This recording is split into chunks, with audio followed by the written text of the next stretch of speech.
Le 7 décembre dernier, la météo était mauvaise.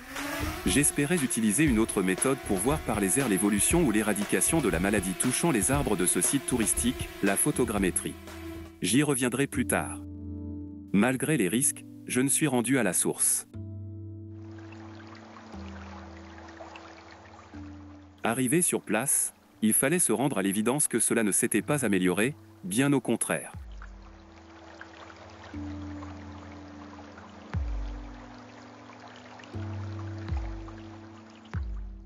En remontant en direction de la grotte de Sabinus, j'ai rencontré ce qui pourrait être la gardienne du site, l'oratoire à la Vierge.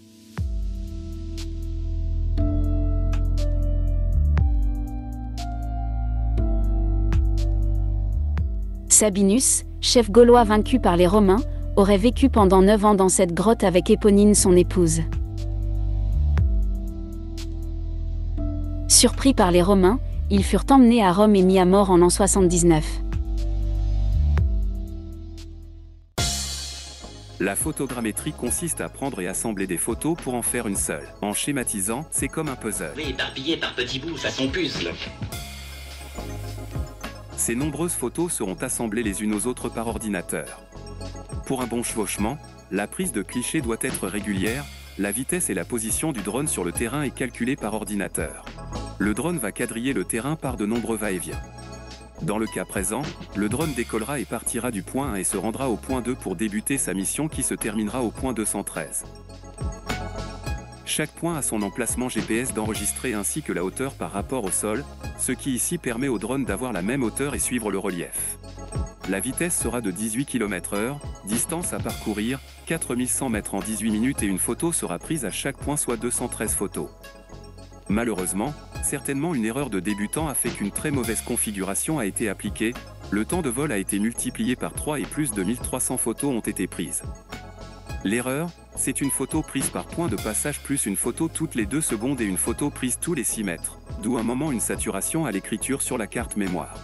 On peut voir en rouge les photos inexploitables pour la construction de l'image désirée et les conséquences sur l'image finale.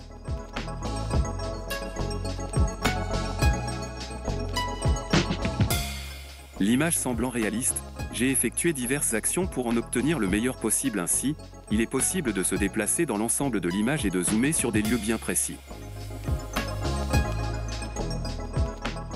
Le logiciel testé m'a permis de réaliser un modèle numérique d'élévation appelé MNS. C'est une description altimétrique du sol et de ses superstructures, c'est-à-dire les objets qui occupent le sol, du fait de l'homme ou non comme par exemple la végétation ou des bâtiments. Il est aussi possible d'incorporer cette nouvelle image dans Google Earth Pro afin d'avoir une vue d'ensemble actualisée. Dans l'ensemble, en laissant les réglages par défaut, c'est bluffant. L'exemple suivant montrera d'autres possibilités d'utilisation de ces images et surtout, pour les curieux, une situation plutôt cocasse.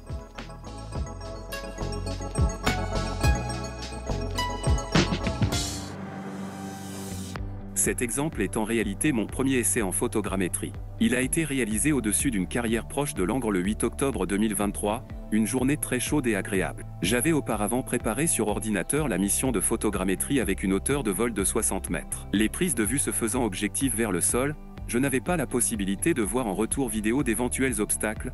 J'ai réalisé un large tour de la carrière à une hauteur de 40 mètres pour en observer les abords. Il restait un peu d'énergie dans la batterie, j'ai effectué une dernière prise de vue de la carrière avec en finale, une sorte de vue plongeante. Cette partie dirons-nous sensible sera analysée à la fin de cette vidéo.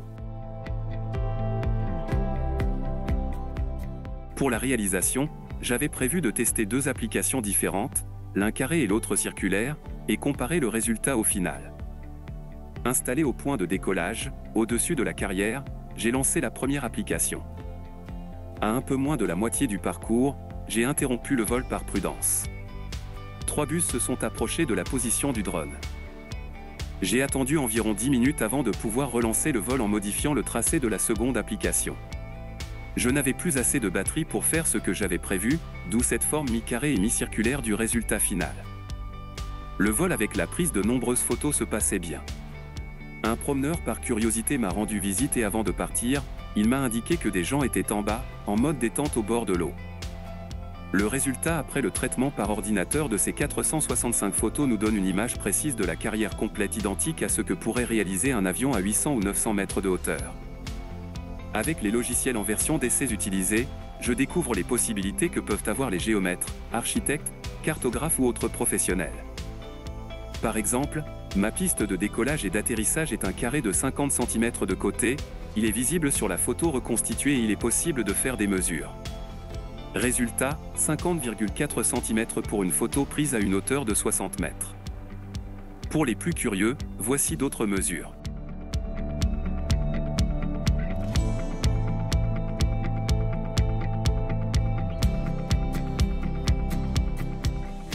La qualité des photos m'a permis d'effectuer une visualisation 3D.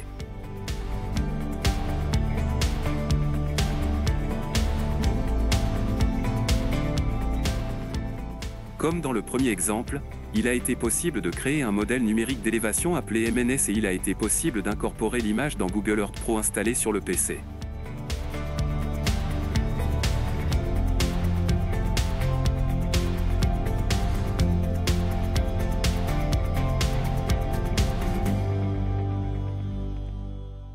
Rappelez-vous l'indication du promeneur, c'est là que nous arrivons dans la partie cocasse.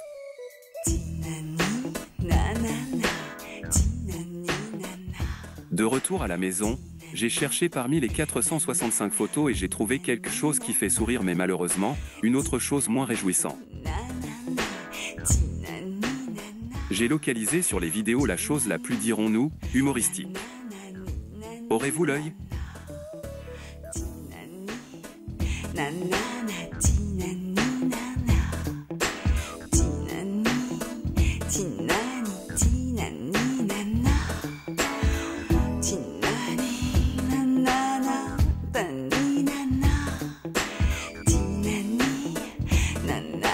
Tina